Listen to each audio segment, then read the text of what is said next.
Alright everybody, for today's indie showcase, this is going to be all my favorite games from Deck Builders Fest that just occurred in 2024. So I hope you like deck builders because we have a whole lot to go through.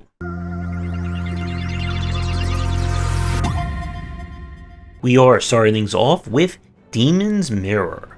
This is a deck builder that also combines tile matching as in Puzzle Quests. In this one, each turn you can spend your energy either playing cards or making matches on the tile board. Depending upon what icons you match will give you different resources or benefits to it. The enemies will also attack, buff, or debuff by placing tiles, and you can kind of remove or mitigate them by making matches along using like those specific ones. The challenge in this is that you'll need to balance between playing cards with manipulating the board itself, as you must do both if you want any chance of winning. Of course, as you win rounds, you'll be able to get new cards, passive artifacts, all that good stuff. The game also features additional ways to power yourself up during a match, as certain of the tiles can also provide you with resources or do more damage. The green can be consumed by certain cards to kind of give them more of an effect. And the crystals, when you collect enough of them during a battle, you'll be able to choose from one of 3 specific buffs. And then the cost will go up each time you do it. So the game does give you some element of scaling for yourself as the matches go on. From my time in this one, it looks like it's going to be a suitable challenge. And there's going to be lots of ways for you to manipulate both card and tiles along the way. So this one is definitely a win in my book, and if you are a fan of both deck building and puzzle quests, then this is definitely one you should check out. We are continuing the gambling arc of roguelikes with Dungeon Crawler. Here, we trade poker and roulette for crane game. How this one works is that instead of you having a deck, you have miscellaneous items and junk that get put into the crane machine. Anything that you grab via your crane will be used. So pick up daggers to attack your enemies, shields to block, and there's things that can manipulate the crane, the machine, and other items as well. And your job, of course, is to beat up all the enemies that stay in your way and stop them from doing the same to you. Now, this one definitely has some charm to it. There are some very interesting combinations that you can make, depending on which items you get. Thorns, or reflect damage, at least in the demo we played, is ludicrously powerful, as it doesn't go away and just basically gives you free damage when the enemy attacks. With that said, it does feel a little bit weird in some spots. Some battles can go on way too long, depending upon where items drop and the kind of luck of the grab. And I do wonder if there will be some balancing done to the various ailments and debuffs, because they seem very powerful and potentially game breaking for both you and the enemy. Because since you can't control really the order that items are used, if let's say the enemy has thorns or something that reflects damage, and you grab a bunch of shields and swords and the swords go first, well, you're gonna eat a whole mess of damage and possibly die from it. But the game is definitely charming and certainly one to keep an eye out for when it is released. And now we go to a non-gambling roguelike with the sequel to Fights in Tight Spaces, now Knights in Tight Spaces.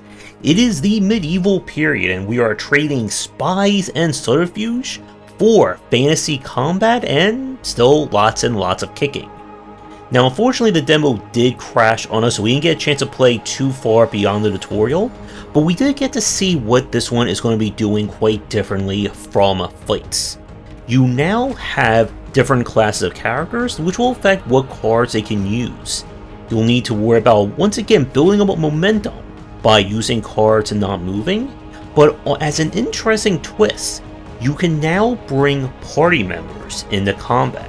Each party member gets their own cards, as well as their own share of the AP, or action points. Characters can be set up to do follow-up damages based on their specific class. You can equip different weapons and all that good stuff. It is looking like it's going to be noticeably more complicated than fights, but at the same time, it looks like there's going to be a lot more to this one in terms of potential builds, strategies, and of course, beating the you-know-what out of anything that gets in your way. So if you enjoyed fights in tight spaces, this is a very easy recommendation, and if you played it but you were hoping for a little bit more depth to everything involved, then this should be a no-brainer as well. And now we switch over to C.A.R.D.S. When mysterious aliens dubbed angels descend onto the Earth and threaten to destroy us all, it is up to us to get inside a giant mech suit in order to save the day. Now, I don't know if this is based off any existing property or not, but I guess I'm going to have to get inside the damn Ava and figure it out. So the game itself is definitely designed around kind of deck building meets Into the Breach. Each battle, you'll be able to use your energy to move or use the various cards that you put into your deck.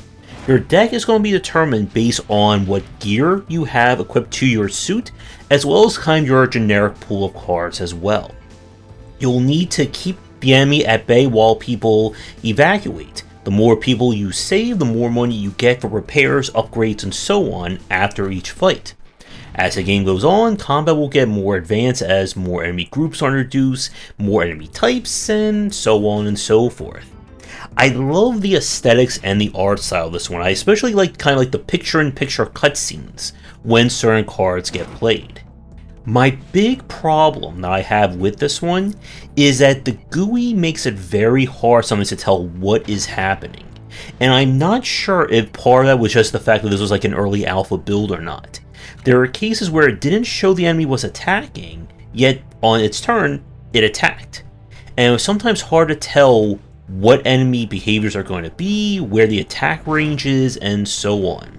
Like Into the Breach and other style games, this is one of those games where you can easily start falling down a negative feedback loop or downward spiral effect. If you're not getting enough money to upgrade your character and to do repairs, it gets harder, you take more damage, etc, etc. But I do like the charm of this one, and I am interested to see where it will lead. So, if you like smashing angels in your Ava, then you should definitely get into this one. Now, up is C.A.R.D.S RPG. It was only a matter of time before someone saw fit to combine Fire Emblem and Slay the Spire together, and here we go. In this one, you'll move around on the map and plan attacks as you would in Fire Emblem. When you go into combat, it turns into a mini deck builder. Each character can use all the cards in your deck, but certain cards will only apply to like specific classes or specific types of damage. Just like with Fire Emblem, there is a full-on weapon triangle effect, as certain weapons or certain weapon types will do more damage. If you hit an enemy with their weak point, you'll build up a break meter. When it breaks, the enemy becomes stunned, enabling you to do more damage. You'll also be able to equip gear to various characters, which will change their abilities, as well as get access to new cards and perks by leveling up kind of like your strategist level, your like meta progression. This one has a lot going for it. With that said, when you combine Fire Emblem, which can take a long time per match, with a deck builder, which can also be very lengthy, you get two very lengthy experiences combined into one. So do not go into this one expecting battles to be like 2 to 5 minutes long. You're going to have to do a whole lot of deck building and tactical play. I don't know if there's going to be a lot of interaction between the two other than just you attack at tactical to then go into the deck building. But with that said, this one is again firing on a lot of cylinders and is going to really do something that I think could either make or break it. So if you enjoy Fire Emblem and you like deck building, and you've always wanted that kind of chocolate and peanut butter mix, then you definitely want to play this one. But if the thought of playing or combining two very lengthy kinds of games into one kind of has you dreading your free time, then you may want to give a pass on it. And now we switch over to Net Knight, another roguelike with some console or handheld inspirations. This one being the Mega Man Battle Network series.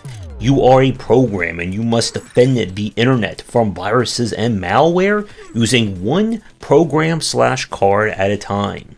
This one is unapologetically designed to be a spiritual sequel to the Battle Network games, featuring much of the same terminology, rule set, and abilities that you saw in it. With that said, my main issue that I had with it is that it throws a lot at you in terms of rules, mechanics, and terminology, and kind of assumes that you've already played those games.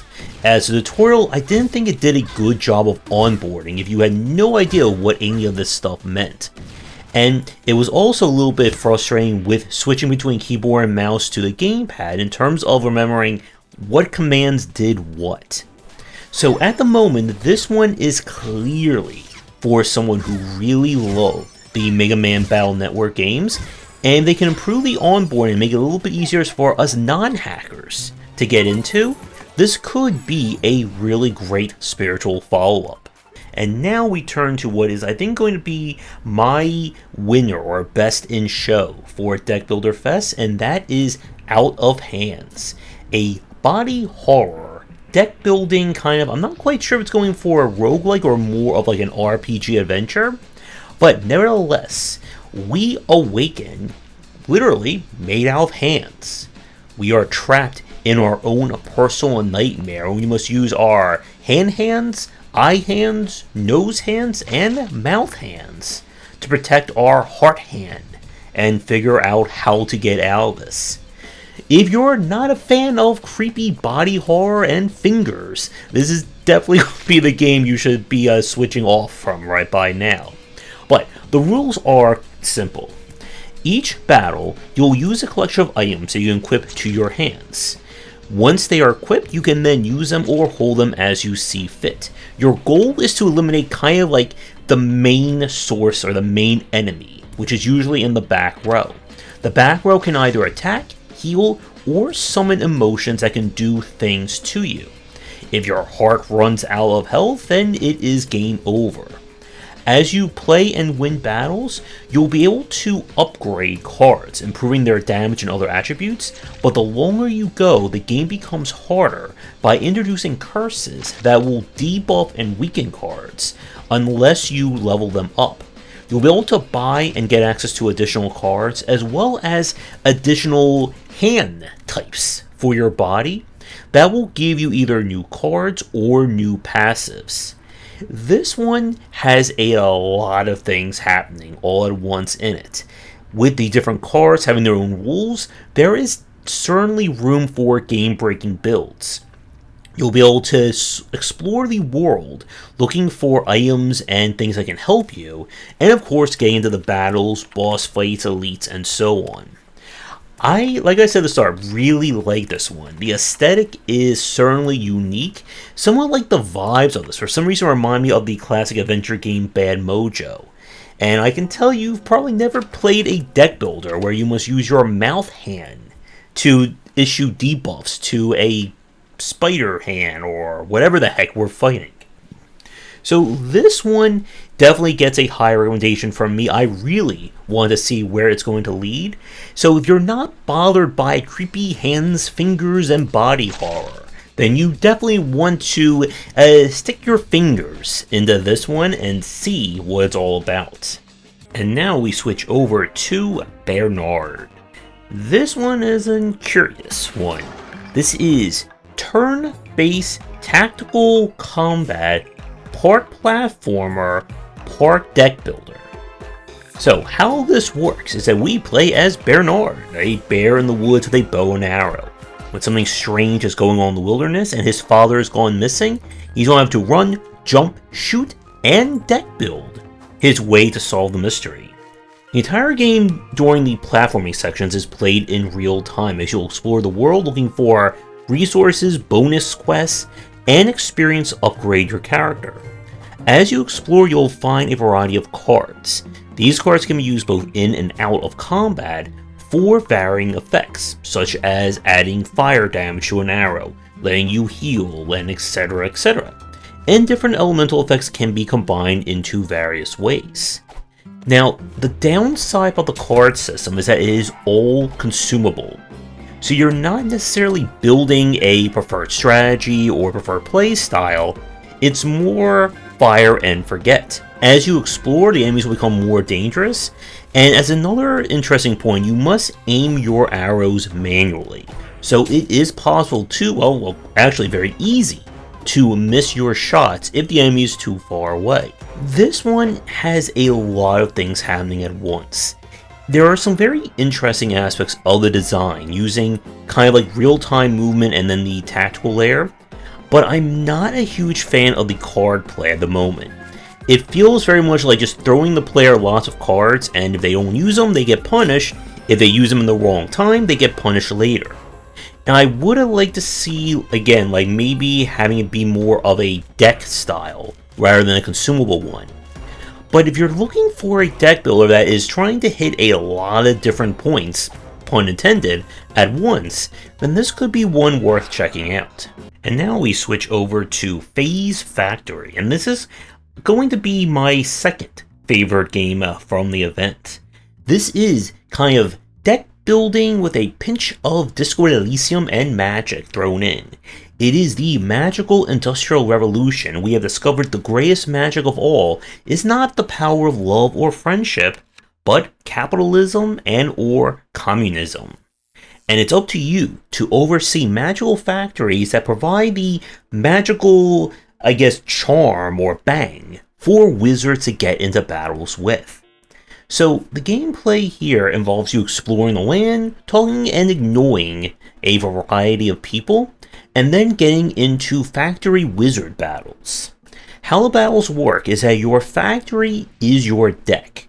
Each kind of department in it will have different effects based on what spells you put in, and the spells you get are randomly chosen each turn. So one part may stun the enemy if you use poison, another part may curse them or just do direct damage, and you can also upgrade the various kind of parts of your factory to give them more bang or change certain properties around. As you explore, you'll get access to more factory components, and you can mix and match them around, provided they all fit within kind of the floor plan of it.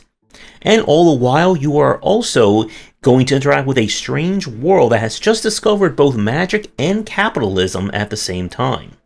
And I really enjoy this one. It can be a little bit tricky to get into. The game at the moment, at least in terms of the onboarding, doesn't quite go too far into some of the complexities of it and kind of leaves it to you to figure them out, especially the whole being able to upgrade your factory components. But certainly a lot of charm in this one, and I really like the aesthetics of it, and I'm curious to see how far the factory / deck building will go. So you're looking for a little wit, a little magic, and a little capitalism in your deck builders, then this is an easy recommendation. And now we turn to Curse Seal Rotation. This is a game that takes the node-based layout of Slay the Spire to its most logical conclusion. You are given a massive sprawl of nodes and points of interest to explore. Your job is to pick the order and where you'll go down each node path in order to best suit your character and what you need at any given time. There are not enough keys for you to unlock everything here, so you must pick your battles very carefully, as well as your cards. As you go through, you'll be able to get different artifacts, which will oftentimes come with a penalty to match them, such as you do more damage, but everything does double damage to you.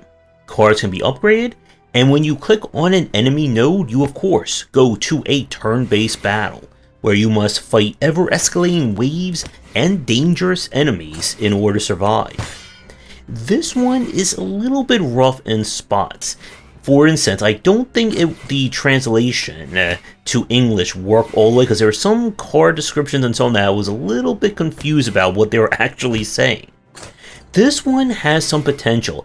It can be a little bit on the harder side to kind of get into, as you can easily soft lock or just ruin your play if you go down the wrong nodes or you're not paying attention to all the different paths.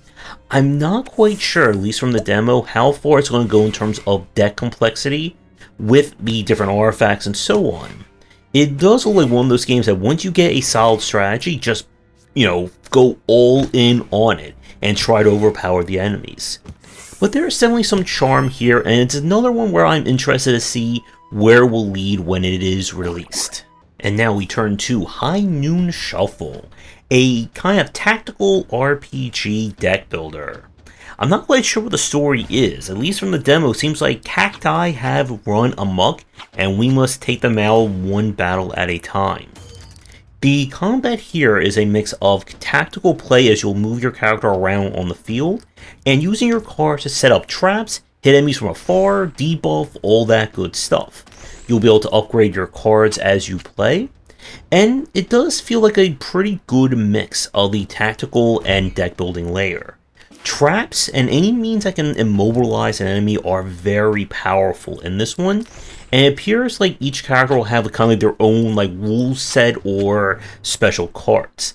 This character that I'm playing as here can build up ammo that can be used instead of energy on some cards. From our time in this demo, this did not appear to be the hardest or more complicated deck builder on the list. And it does feel more like a really solid first timers or maybe beginner's entry into deck building game. I don't know how far things will go in the main title in terms of any kind of progressive difficulty, advanced challenges, etc, but it seemed like this was going to be a charming game nonetheless. So if you're looking for a deck builder that looks like will be a really solid one for beginners, or you just really hate cacti, then definitely check it out. And now we go to Become the Moon. In a shocking twist, we are not trying to destroy the moon in this game, but to become it. And in order to do so, we must battle in many deck-based matches in order to come out on top. The game itself mixes kind of like an auto-battler with the almost kind of progression or tempo play of, say, an Hearthstone.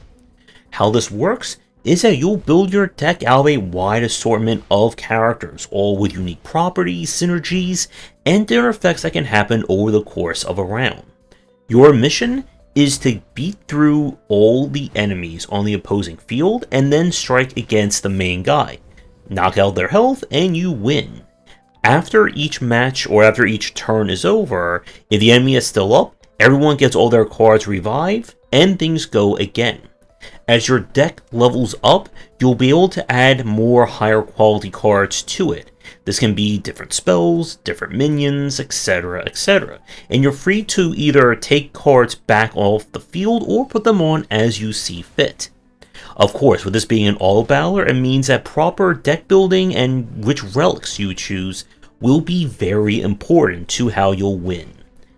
The problem that Become the Moon has is that it feels a little too punishing. The developers have acknowledged this on the forum. The problem is fatigue.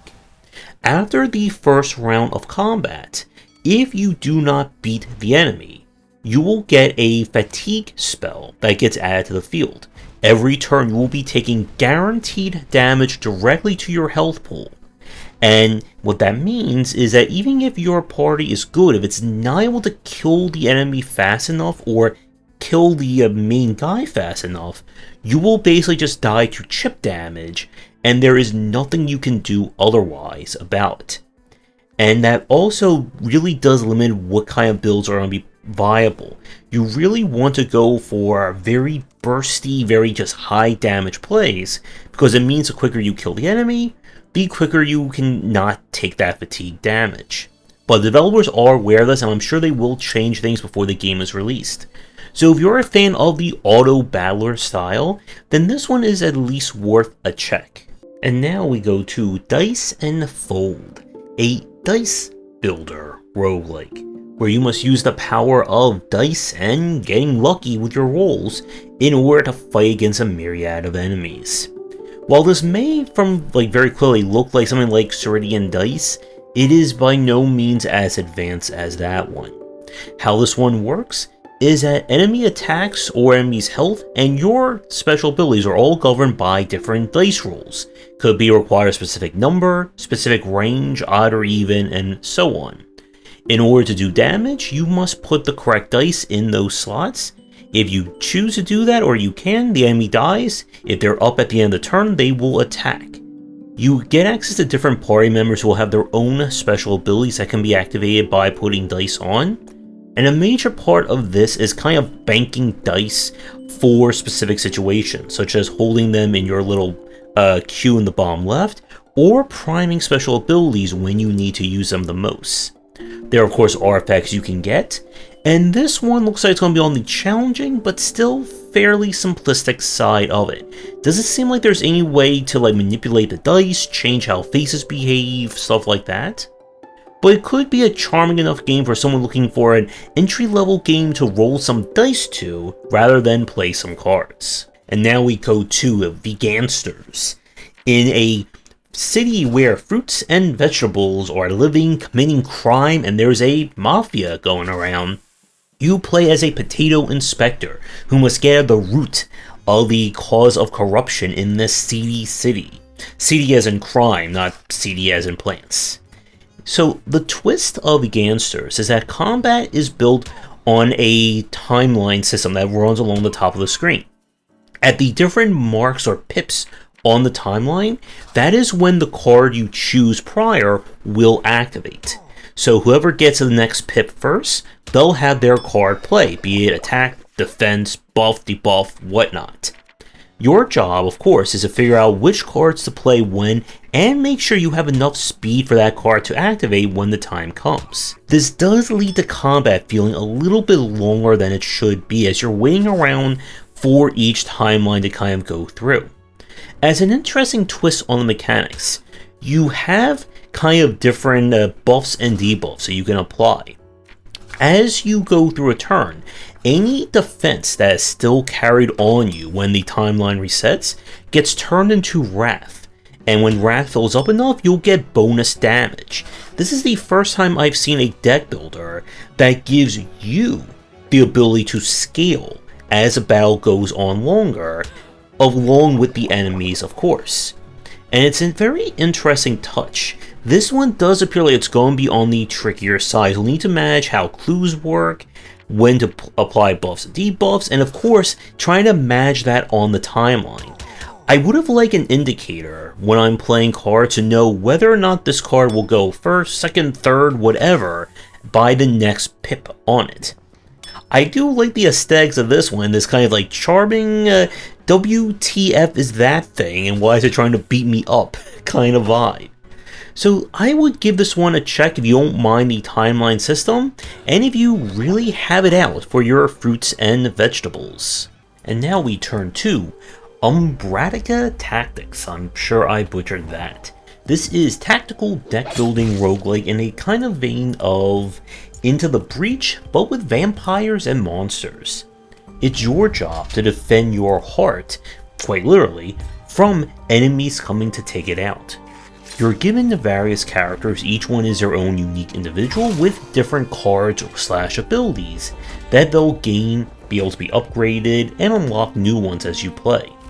As an interesting twist, you do get artifacts that will enhance and influence your cards and your characters, but instead of them just being passive, they become markers or icons on the field, and if they get attacked and destroyed, you lose that artifact for the rest of the run, giving it a little bit more weight compared to other deck builders. Now, the tactical play here, again, should be familiar to Into the Breach fans. You're given well in advance what the enemy is going to do, and it's up to you to use your 3 characters however you see fit to stop it.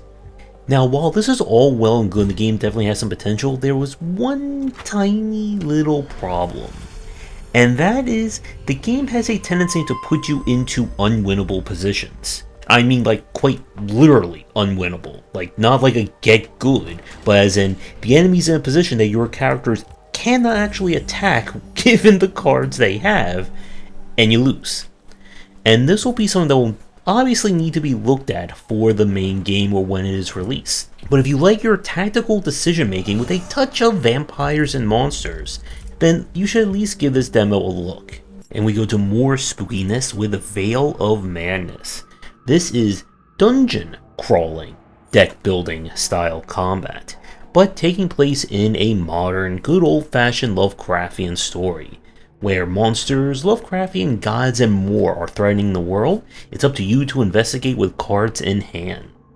How this one works is that you'll explore various mansions or the mansion itself, looking for clues, secrets, cards, and getting into turn-based combat. Combat, it just is simply your standard affair. You'll have to play cards to block or attack the enemies and kill them before they kill you. I like the presentation, just the general aesthetics of this one, but moving and exploration is very clunky.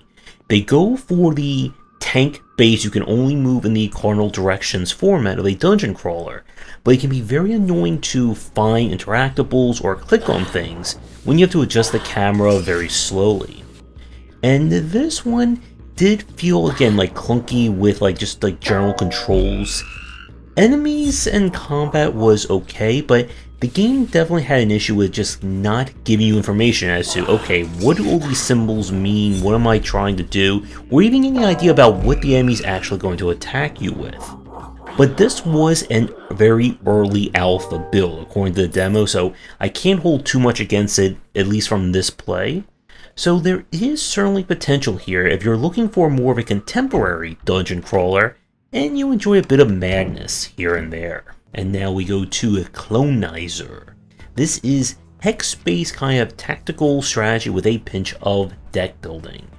Your job is to complete various tasks for your company using the ever-popular clonies. They are very reliable, easily killed, and they can adapt to almost anything.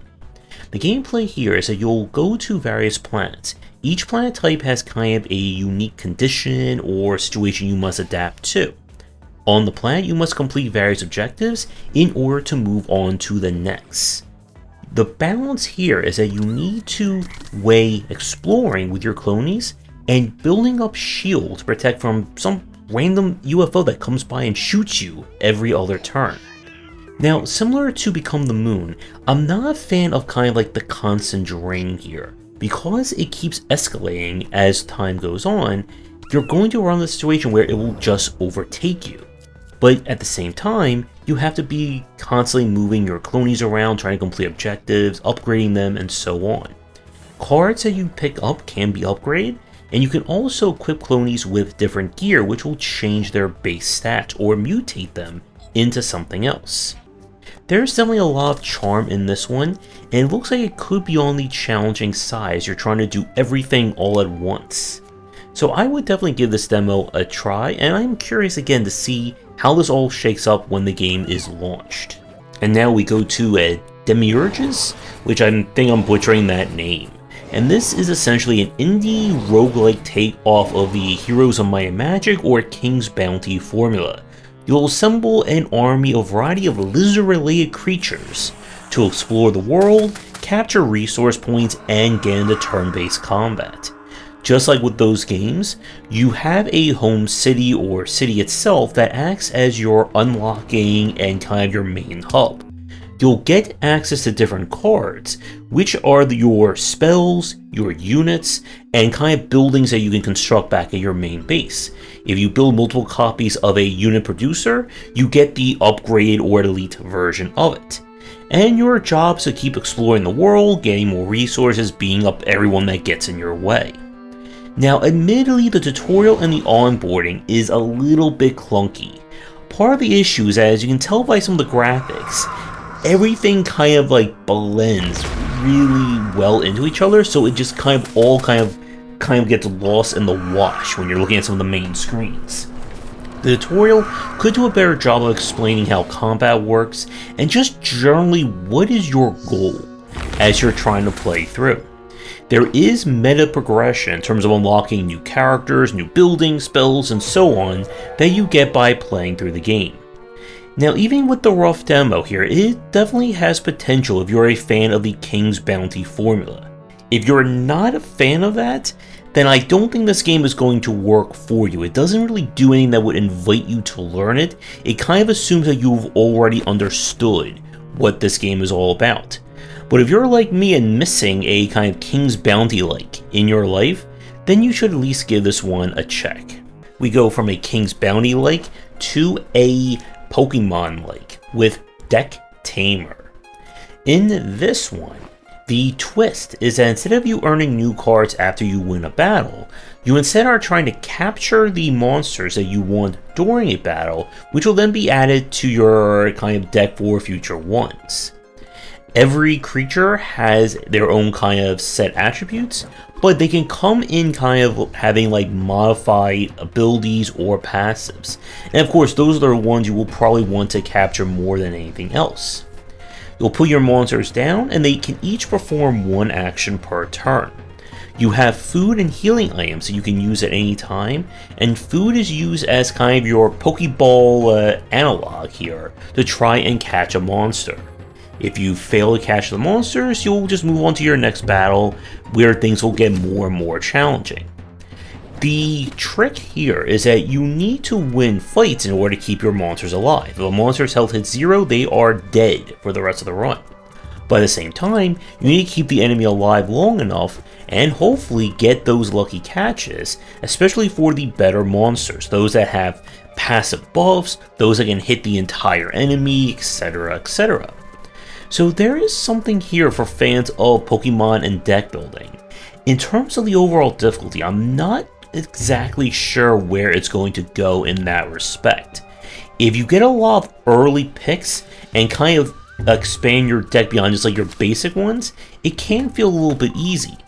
But if you start losing your better monsters, you're not really going to be able to kind of catch up, especially when higher variants get unlocked and enemies start doing more and more damage to both their lane and everything else. Still a very interesting concept and one I would recommend you check out. And now we switch over to Dawnmaker, a kind of settlement deck building roguelike. You are trying to keep one of the remaining settlements on the planet alive, where everything else is surrounded by pollution and death. In order to do so, you must build out your settlement, make sure you have enough resources coming in, and try to stay one step ahead of that ever-escalating fog. In this one, kind of your main challenge is that every turn you are going to draw different cards. The cards themselves are going to be dependent on the buildings that you currently have access. You need resources in order to build additional buildings, but you also need kind of like the fuel. That was the kind of green resource in the upper left each turn in order to keep the settlement alive. Every few turns, and when you construct certain buildings, you'll be able to choose a new building/card to add to your deck and strategy. The buildings can do all variety of things, such as giving you resources, convert one resource to another, and so on and so forth.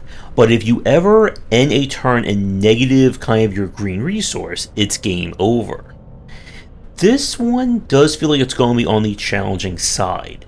And because you have kind of the ever ticking up of your resource drain, it does feel a little bit limited, like a Clonizer from earlier in the video, where if you're not already doing the most optimal or best strategy, you're going to start to fall behind.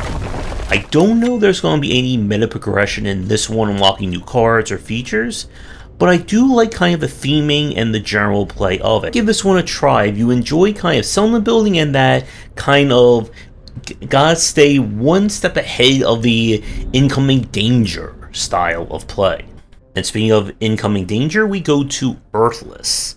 Here it is deck building in space, or I guess two-dimensional space. Earth is gone, and everyone is trying to find the next habitable planet. Unfortunately, there are aliens trying to stop us, and we are going to have to beat them up one turn and one card at a time. The game has a lot of very interesting systems all working together.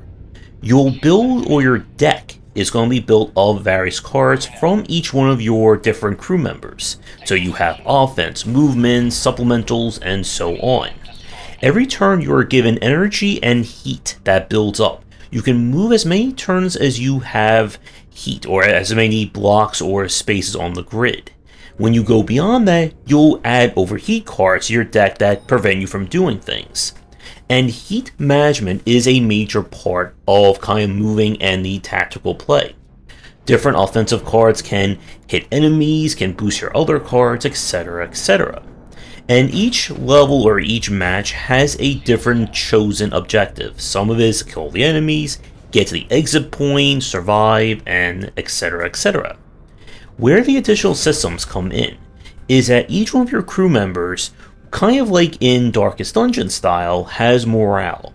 And as you make decisions based on what cards you add, who you side with, etc., they will raise or lower their morale accordingly. When it goes up, you'll gain new passive benefits, such as being able to move diagonally into the space, which I know sounds very exciting, but can mean the difference in terms of surviving or getting smacked.